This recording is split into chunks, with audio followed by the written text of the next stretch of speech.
आप सभी को मेरा नमस्कार। कैसे हैं बच्चों आप सब?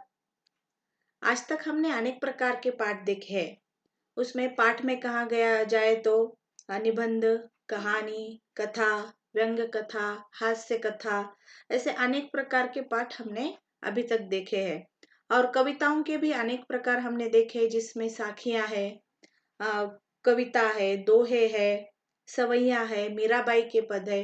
ऐसे बहुत प्रकार के पाठ और कविताओं के प्रकार हमने अभी तक देखे हैं। तो आज हम क्या पढ़ने जा रहे हैं? हम्म तो आज हम एक कविता का ही प्रकार है, लेकिन कुछ एक अलग प्रकार मैं आपको सिखाऊंगी। उससे पहले आपको एक गाना सुनना है, तो आपको उसमें से क्या समझ में आता है वो मुझे आप बोलेंगे।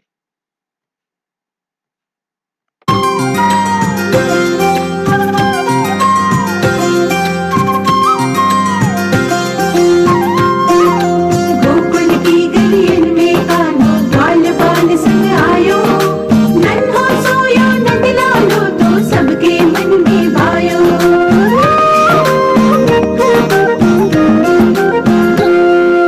छोटी छोटी गैया छोटे छोटे ग्वाल, छोटो सो मेरो मदन गोपाल।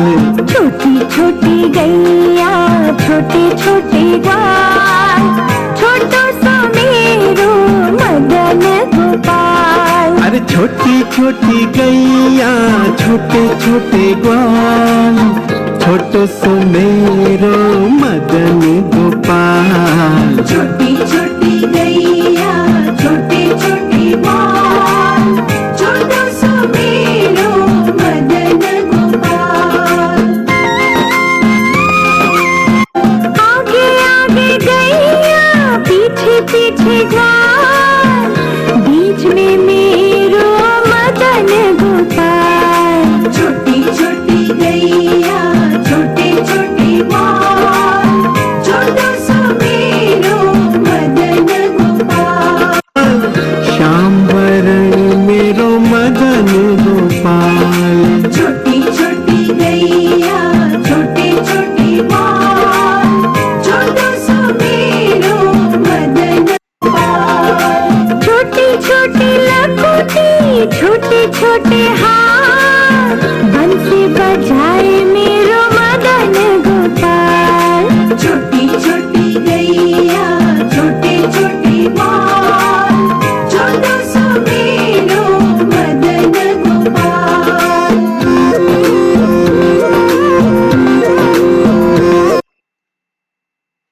अभी आपने जो गाना सुना, इसमें से आपको कुछ समझ में आया?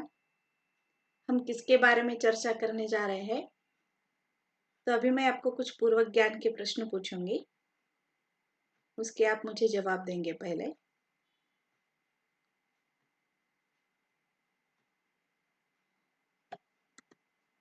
यहाँ आपके सामने कुछ चित्र दिखाई दे रहे हैं, जैसे कि अब इस गाने से आपको पता चल गया होगा कि कृष्ण के बारे में कुछ टीचर हमें बताने जा रहे हैं।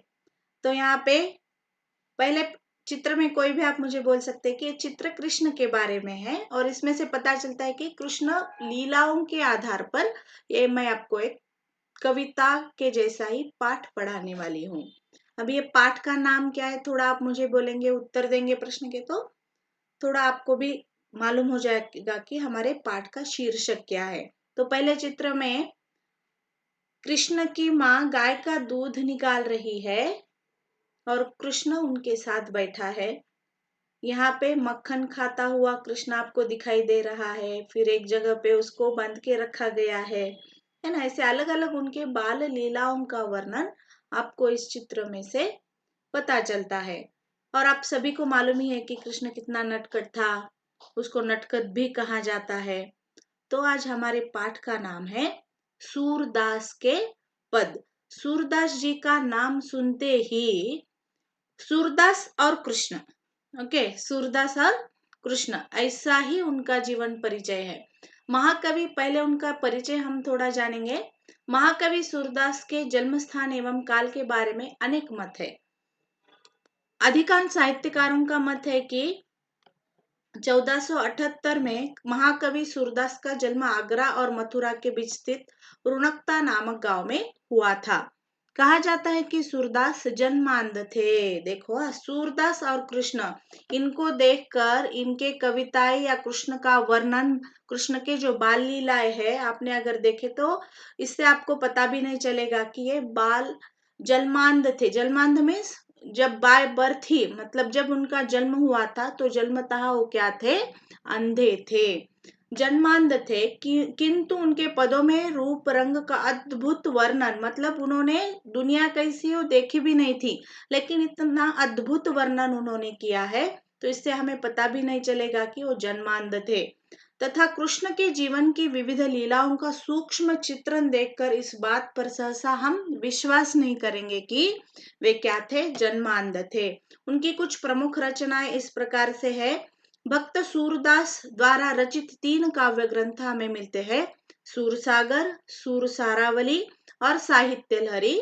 इनमें से सूरसागर की ही उनकी कीर्ति का अक्षय भंडार है।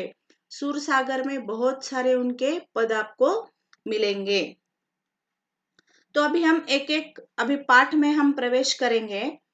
तो सूरदास जी, अभी आपको पता चला कि सूरदास जी क्या थे, जन्मांध थे। और सूरदास और कृष्ण उनका क्या है, एक ऐसा घट्ट नाता है, मतलब वो सूरदास जी कृष्ण के अनन्य क्या थे, उपासक थे और भक्ति शाखा के सर्वश्रेष्ठ वो कवि भी माने जाते हैं। उनकी अधिकतर कविताएं कृष्ण जी की अजब और गजब जो बाल लीलाओं पर है, उस पर आधारित उनकी कथाएं हैं। सूरदास जी ने कृष्ण का अपनी वात्सल्यमयी माता यशोदा, जैसे कि अभी हम देखेंगे, यशोदा से रूठने मनाने व बाल सखाओं के संग खेलने तथा गोपियों के साथ उनकी मस्ती भरी शरारतें और फिर गोपियों का माता यशोदा से शिकायत लेकर आने के बारे में बहुत ही खूबसूरत वर्णन सूरदास जी ने किया है। और सूरदास जी के पदों में वात्सल्य रस की प्रधानता भी हमें देखने को मिलती है। तो अभी यहाँ पे 2 पद दिए गए हैं, उसके बारे में हम अभी जानकारी लेंगे। मैया कब ही बढ़ेगी चोटी, कितनी बार मोही दूध पियत वही, यह अजहू है छोटी, तू जो कहती बल्कि बेनी जो, है लांबी मोटी, काढ़त गुहत नहावावत जय है, नागिन सी भूई लोटी, कांचो दूध पियावती पची पची, देती न माखन रोटी, सूर चिरजीवी दोऊ भैया, हरि हलधर की जोटी। यहाँ पे मैं आपको एक एक शब्द का अर्थ समझाऊंगी, तो आपको समझ में आएगा कि क्या है मैया। मैया शब्द का अर्थ क्या है, मैया मीन्स माँ, कबही मीन्स कब बढ़ेगी, चोटी मीन्स पोनी बोलते हैं ना आप, चोटी बालों की गुंथी हुई चुटिया, जैसे कि ऐसे होती है ना, लड़कियों को होती है चोटी। किती मीन्स कितनी, मोही मुझे, पियत पीता हूँ, भुई हुई, अजहू मीन्स आज तक, और बल मीन्स बलराम भैया, बलराम उनका भाई था कृष्ण का।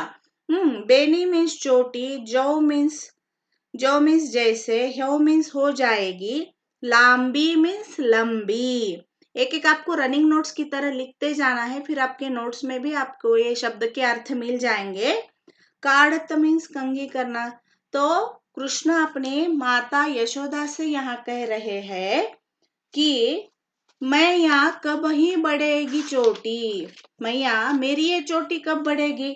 हम क्या करते जा रहे हैं, श्री कृष्ण माँ यशोदा से पूछते हैं कि हे माँ मेरी यह चोटी कब बड़ी होगी। हाँ, बहुत दिनों से दूध पी रहा हूँ, ये देखो कितनी बार मोही दूध पियत हूँ, बहुत दिनों से मैं क्या कर रहा हूँ, दूध पी रहा हूँ, यह अजहू है छोटी, लेकिन ये आज तक क्या है, मेरी चोटी छोटी ही है।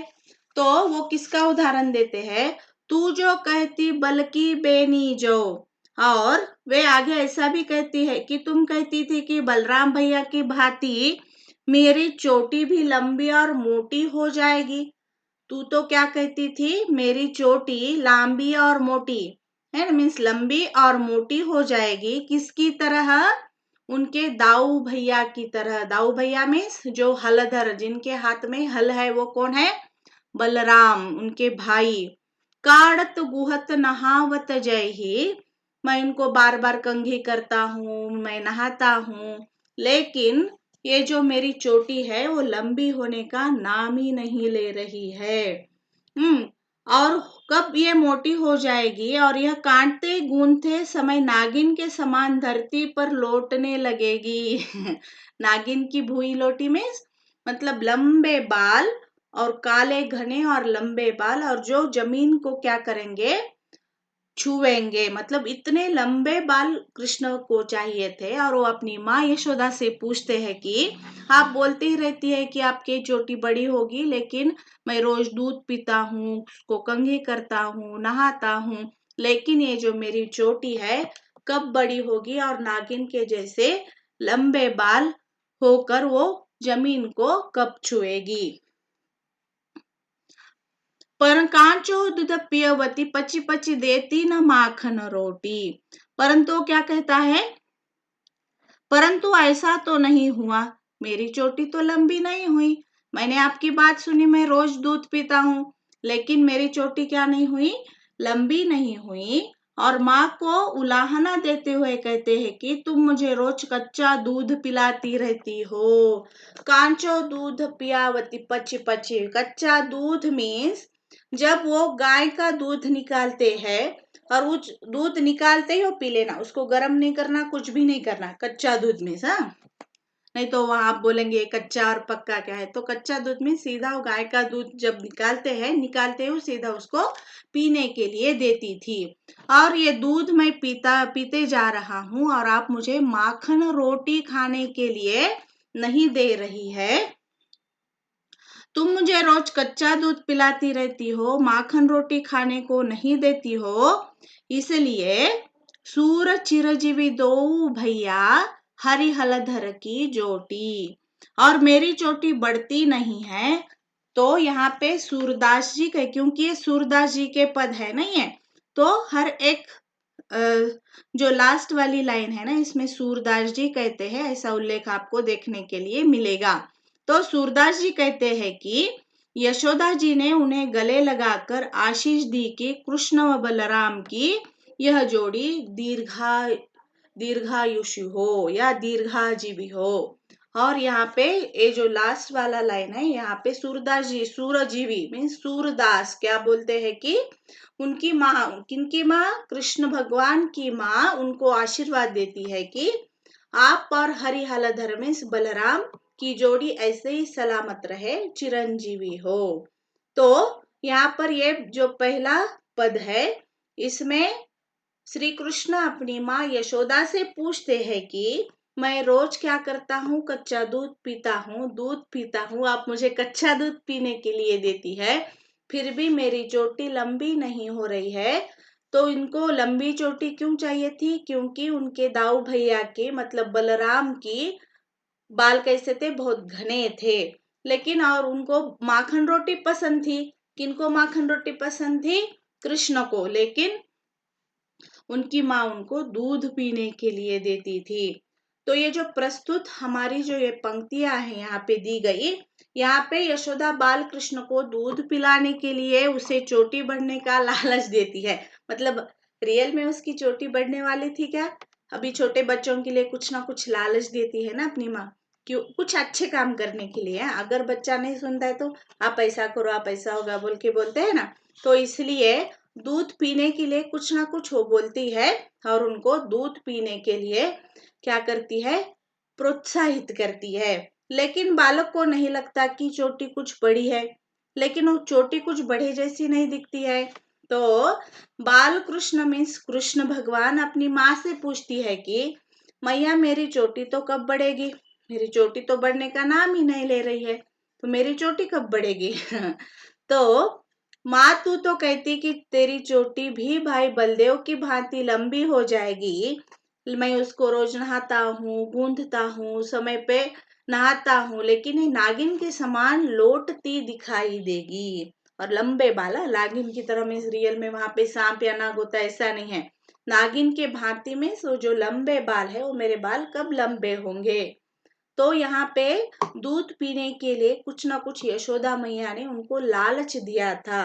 किसको लालच दिया था, कृष्ण भगवान को। और इस चोटी का लालच देकर कच्चा दूध पिलाती है। बहुत पचने पर अर्थात आग्रह करने पर भी माखन रोटी नहीं देती हो, जबकि माखन रोटी तो कृष्ण को बहुत प्यारी होती है और उनको पसंद भी होती है और वो खाना भी चाहते हैं। तो यहाँ पे कवि सूरदास जी कहते हैं कि माता यशोदा आशीर्वाद देते हुए कहते हैं कि हरि मीन्स कृष्ण और बलदेव की जोड़ी चिरंजीव रहे। तो हम अभी दूसरे पद में देखेंगे तेरे लाल मेरी माखन खायो, दोपहर दिवस जनी घर सुनो ढाडी ढंडोरो ढंडोरी आप ही आयो, खोली किवारी पैठी मंदिर में दूध दही सब सखनी खवायो, उखल चढ़ी सी के कोलिनो अनभावत भूमि में ढरकाओ, दिन प्रतिहानि होती गोरस किए ठोठा कौनैक ढंग लायो, सुरश्याम कौ हटकी न राखो, तू ही पुत अनोखी जायो। पढ़ते समय अजब लगता है ना लेकिन पढ़ने की कोशिश कीजिएगा, है ना। पढ़ेंगे तो ही आपको ये अर्थ समझ में आएंगे। एक एक इसका अर्थ मैं आपको बोलूंगी। तेरे लाल की माखन खायो, तेरे मीन्स तेरा, लाल मीन्स पुत्र, मैरो मीन्स मेरा, और खाई मीन्स खा गया, दोपहर दोपहर, दिवस मीन्स दिन के समय, जानी जानकर, सुनो सुनसान। तो यहाँ पे इस पद में अभी कृष्ण क्या कहना चाहते हैं, देखो गांव की एक गोपी यशोदा जी के पास शिकायत लेकर आई है कि तुम्हारे पुत्र ने मेरा सारा माखन खा लिया है। अभी पहले पद में हमने यशोदा और कृष्ण की नोकझोंक को देखा है। मतलब बच्चा अगर दूध नहीं पीता है तो किस तरह उसको दूध पीने के लिए वो क्या करती है, प्रोत्साहित करते हुए लाड़ प्यार से उसको क्या करती है, पीने का लालच देती है कुछ ना कुछ। तो यहाँ अभी दूसरे पद में हम क्या देख रहे हैं कि जो गोपियां हैं और कृष्ण देखते ही आपको मालूम है कि गोपियां उनके साथ बहुत थी। तो एक गोपी उनके घर पर आकर यशोदा जी से कृष्ण के बारे में क्या करती है, शिकायत करती है। तेरे लाल मेरी माखन खायो। यशोदा को आके वो गोपी क्या बोलती है कि आपका लाडला पुत्र, आपका लाल मेरे घर आके क्या कर रहा है, माखन खा रहा है। अभी उसके घर में माखन नहीं था क्या, लेकिन वैसा नहीं है, वो उसको क्या थी, एक शिकायत करने का मौका मिलना बोल के वो ऐसा करते थे। वो क्या उनकी बाल लीला बोलते हैं ना। और दोपहर के समय उसने सूना घर ढूंढते ढूंढते घर में प्रवेश किया। और देखो दोपहर में थोड़ा सुनसान होता है ना, सब थोड़ी देर के लिए सो जाते हैं खाना खाने के बाद। तो वो घर ढूंढते ढूंढते आ गए, उनके घर में घुसकर उनका माखन खा लिया। और वह इसकी शिकायत लेकर ही माता यशोदा के पास वो गोपियां आती है और क्या कहती है कि दोपहर के समय में उन्होंने मेरा घर भी ढूंढ लिया और घर ढूंढते ढूंढते घर में भी प्रवेश कर लिया। बस वहां तक आए नहीं तो अंदर भी आ गए और द्वार खोलकर घर में रखे हुए दूध दही को स्वयं खाया। खुद तो खाया ही खाया, लेकिन उनके साथ सभी मित्रों को भी खिला दिया है।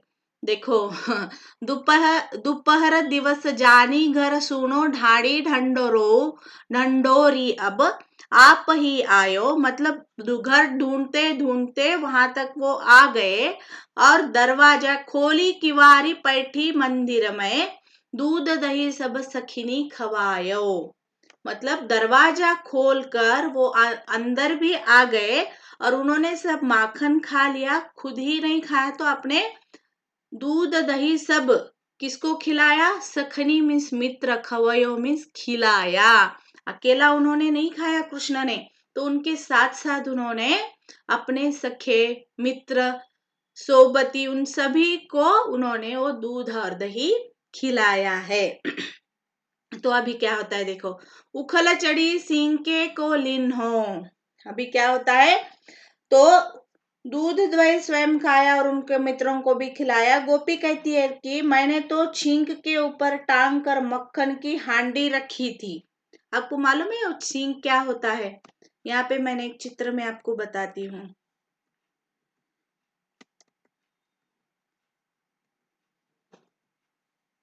यहाँ पे एक दिया गया है, ऐसा ऊपर एक ऐसी रस्सी होती है, रस्सी ऊपर टंगी जाती है और उसके अंदर वो मटका रखा जाता है दही का। यहाँ पे है क्या? ये देखो, ऐसा ही एक दही का मटका, ये देखो ऊपर, इसको बोलते हैं। हाँ, ये जो सिंक होती है ऐसी रस्सी से उसको ऊपर बंधा जाता है और उसके ऊपर एक मटके में दूध और दही रखा जाता है। वो मथुरा में सबके घरों में ऐसा ही होता था। तो इतना ही नहीं, तो मैंने तो दूध और दही कहाँ रखा था? सिंक के ऊपर रखा था। तभी उन्होंने क्या किया, ऊपर चढ़कर तुम्हारे कृष्ण ने छिंक का सारा मक्खन उतार लिया, कुछ खाया और कुछ धरती पर गिरा भी दिया है। देखो, उखल चढ़ी सिंके को लिन्हो, देखो ऊपर चढ़कर उन्होंने क्या किया है, वो पूरा नीचे निकाला, थोड़ा खा लिया और अनभावत भूई में ढरकायो। भूई मीन्स जमीन, यहाँ पे आपको अर्थ मिलेगा।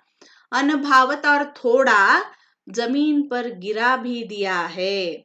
तो अभी क्या क्या बोला मैंने अभी? एक गोपी उनकी तकरार करते हुए, किनकी तकरार? कृष्ण की तकरार करते हुए उनके माँ के घर आती है, मतलब यशोदा के पास आती है और कहती है कि दो आपके लाल ने मेरे घर में आके पूरा क्या खा लिया है? माखन खा लिया है। दोपहर वो मेरा घर ढूंढते ढूंढते आया, वो खुद आया, खुद उन्होंने मेरे घर का दूध और दही मक्खन खा लिया, खुद ही नहीं तो उनके मित्रों को भी खिलाया। और मैंने कहाँ रखा था वो दही और दूध? मैंने तो सिंक के ऊपर रखा था, लेकिन उन्होंने वो निकाल दिया, थोड़ा खा लिया और बाकी का जो थोड़ा बचा हुआ था नीचे जमीन पर गिरा दिया है। यहाँ तक समझ में आया? दिन प्रति हानि होती गोरस। अभी गोरस का अर्थ क्या है? हाँ, गोपी यशोदा को उलाहना देते हुए कहती है कि ऐसा होने से दिन प्रतिदिन हमारे दूध दही की हानि हो रही है। देखो, दिन प्रतिदिन क्या हो रही है? हमारे दूध और दही की, मतलब खराब हो रहा है, वो नीचे गिर रहा है। और पता नहीं तुमने कैसा पुत्र पैदा किया है। ऐसा अगर अपनी माँ को कोई बोले तो कितना बुरा लगेगा, है ना? कि मतलब इतना बड़ा कुछ कांड उसने उसके पुत्र ने किया था, ऐसा उसको लगा। और अभी वो गोपी का ऐसा कैसा पुत्र आपने पैदा किया है कि जो खुद के घर में होते हुए भी दूसरों के घर से चुरा के खाता है। और फिर सूरदास जी यहाँ क्या बोलते हैं? सुर श्याम को हटकी न राखे, तू ही पूत अनोखी जायो। तो सूरदास के अनुसार गोपी यशोदा को यह तक कहती है कि तू अपने पुत्र को रोक कर क्यों नहीं रखती। इतना ही ना, ब्याह गोपी बहुत गुस्से में है ना। और वो क्या कहती है कि तुम अपने पुत्र को घर में रोकते हुए क्यों नहीं रखती? सारे गांव में क्या तेरा एक ही अनोखा बालक है? इस प्रकार गोपी कृष्ण की माखन चोरी की माँ यशोदा से शिकायत करती है, शिकायत तकरार करती है, शिकायत करती है। तो इसी प्रकार यहाँ पे दूसरा पद मैंने आपको समझा दिया है। क्या समझाया मैंने इस दूसरे पद में आपको? कि बालक कृष्ण ने अपने सखाओं के साथ एक गोपी के घर में घुसकर माखन खा लिया और उसकी शिकायत करते हुए एक गोपी यशोदा माँ के पास आती है और क्या कहती है? यह माखन छींके पर रखा था, पर कृष्ण उखल के ऊपर चढ़ गया है। इस चित्र में आप देख सकते हो, देखो ऊपर छींक है, देखो यहाँ पे ऊपर चढ़कर उसने कुछ माखन तो खाया और कुछ लुढ़का भी दिया है, अर्थात नीचे फैला दिया है, जमीन पर गिराया है। और इस प्रकार दिन प्रतिदिन गोरस में दूध क्या हो रही है? हमारे दूध की हानि। दूध की हानि में वो क्या हो रहा है? बर्बाद हो रहा है, नीचे गिर रहा है, खराब हो रहा है। हाँ, हानि हो रही है। यह शैतान बालक है, अनोखे करतब दिखाते रहता है। और माता यशोदा, क्या तूने किसी अनोखे बेटे को जन्म दिया है जो उसे तनिक भी हटका कर नहीं रखती? मतलब उसको डांटो थोड़ा। हाँ, और क्या करो, वो इतना शैतान हो गया है कि वो किसी की नहीं सुनता है। तो और एक बार हम पाठ का सार देखेंगे। पहले पद में हमने क्या देखा है, यहाँ पर तो सूरदास जी ने बहुत ही सुंदर बाल लीलाओं का वर्णन किया है। और कृष्ण चाहते थे, पहले पद में हमने क्या देखा, उनकी चोटी उनको बढ़ानी थी और उनकी चोटी भाई बलराम की तरह जमीन पर लौटे। यद्यपि माँ यशोदा नियम से उनके बाल धोती थी और गूंथती भी थी, फिर भी उनके बाल लंबे नहीं हो रहे थे। और दूसरे पद में हमने क्या देखा है, गोपी यशोदा को आकर क्या करती है, उसकी शिकायत करती है कि तुमने क्या ऐसे अनोखे बालक को जन्म दिया है कि वो दूसरों के घर में आके माखन की चोरी करके खाता है। और ग्वालन की शिकायत में सूरदास जी द्वारा वात्सल्य और प्रेम की अभिव्यक्ति सराहनीय है, लेकिन उसमें भी एक प्यार है। ये शिकायत बोले तो शिकायत नहीं है वो। तो इस प्रकार से हमने इस पाठ का सार देख लिया है। इस पाठ में कुछ व्याकरण के बारे में, जो व्याकरण आया है ना, उसके बारे में थोड़ा हम अभी देखेंगे। पर्यायवाची और विलोम शब्द ये हमने आपको मालूम है, लेकिन अभी पाठ में जो आया है ना वो हम देखेंगे। कविता में आए हुए कुछ पर्यायवाची शब्द और विलोम शब्द के बारे में हम बात करेंगे। पर्याय बेनी मीन्स चोटी, इसका पर्यायवाची शब्द है चोटी।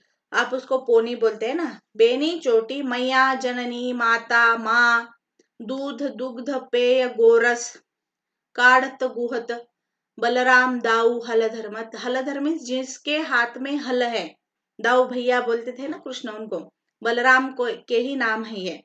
ढोटा मीन्स सूत पुत्र बेटा, एक यहाँ पे नया शब्द मालूम हो गया देखो, ढोटा मीन्स सूत पुत्र बेटा। और विपरीतार्थक शब्द है इस पाठ में आए हुए।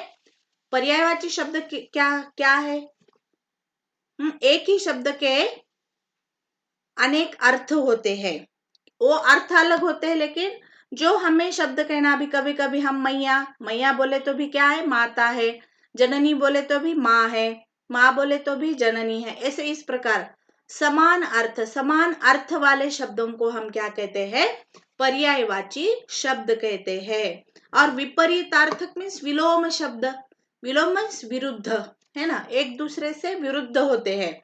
लंबी है तो छोटी, श्याम श्वेत। हाँ, संग्रह, यहाँ पे श्याम का अर्थ है काला, हाँ, और श्वेत में सफेद। संग्रह विग्रह, विज्ञ अज्ञ, रात दिन, प्रगट ओझल, ये नए शब्द है देखो आपके लिए। विज्ञ अज्ञ, रात दिन, प्रगट ओझल। तो यहाँ पे विपरीत अर्थक शब्द और पर्यायवाची शब्द की हमने क्या की है, इस पाठ में एक बार से फिर से पुनरावृत्ति की है। यह है इस पाठ की रूपरेखा जो हमने ये सूरदास जी है।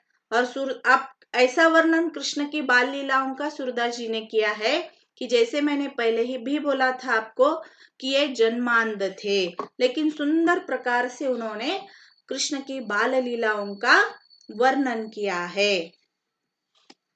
इस पाठ में हम एक गतिविधि करेंगे। आपको क्या करना है, श्री कृष्ण का चित्र उतार कर उसमें रंग भरने हैं। ठीक, अच्छे से, अभी आप बड़े हो ना, तो अच्छी तरह से आप देखकर श्री कृष्ण का चित्र उतार सकते हो। एक A4 शीट ले लो, उसके ऊपर एक कृष्ण का देखकर चित्र निकालो और उसमें अच्छी तरह से रंग भरो। और उनकी बाल लीला का वर्णन अपनी कक्षा पुस्तिका में आपको लिखना है, क्योंकि अभी हमने इस सूरदास के पद में उनके बाल लीलाओं का वर्णन देखा है। इनकी बाल लीलाओं के वर्णन बहुत कुछ है। और उनके ना बाल लीलाओं पर आधारित बहुत सारे गाने भी है। मतलब अभी जैसे कि गोपियां तक क्या शिकायत करती है, तो उस पर और भी गाने अपने हिंदी सिनेमा में भी देखे होंगे कि जैसे मैया यशोदा ये तेरा कन्हैया, तंग मुझे करता है संग मेरे रहता है, राम जी की कृपा से। आपने ये गाना सुना होगा ना, नहीं तो फिर और कृष्ण का वर्णन करते हुए, कान्हा कान्हा आन पड़ी मैं तेरे द्वार, तू जिसे चाहे वैसी नहीं मैं, हाँ तेरी राधा जैसी नहीं मैं, मोहना कुछ संग तुरे मेरे यार, कान्हा कान्हा आन पड़ी मैं तेरे द्वार। ऐसे बहुत सारे आपको गोपियां उनकी शिकायत करते हुए उनकी बाल लीलाओं पर ऐसे बहुत प्रकार के गाने आपको सुनने के लिए मिलेंगे। हाँ, तो ये आपकी हो गई गतिविधि। और गृह कार्य आपको करना है, किसी ऐसी घटना के विषय में लिखिए जब किसी ने आपकी शिकायत की हो। अभी यहाँ पे शिकायत की है ना वो गोपी ने, तो आपकी शिकायत अगर आपकी माँ को कोई करता है, फिर आपके किसी अभिभावक में माता पिता भाई बहन इत्यादि ने आपसे उत्तर मांगा हो, तो आप उस टाइम पे उस समय में आप क्या करेंगे। एक अनुच्छेद के जैसा आपको, मतलब तब सही बात करते हो आप या झूठ बोलते हो, लेकिन सही बात करते हुए जो जो हुआ है वो लिखना है वहां पे अनुच्छेद की तरह। ओके। और एक बार समझाओ, किसी ऐसी घटना के विषय में लिखिए जब किसी ने आपकी शिकायत अपने अभिभावक में माता पिता या बड़े आपके बड़े भाई बहन हैं उनसे आपकी शिकायत की हो और उन्होंने आपसे उत्तर मांगा हो, तो आप किस प्रकार से उनके प्रश्नों का उत्तर देंगे। ये अनुच्छेद की तरह आपको कक्षा पुस्तिका में लिखना है। धन्यवाद।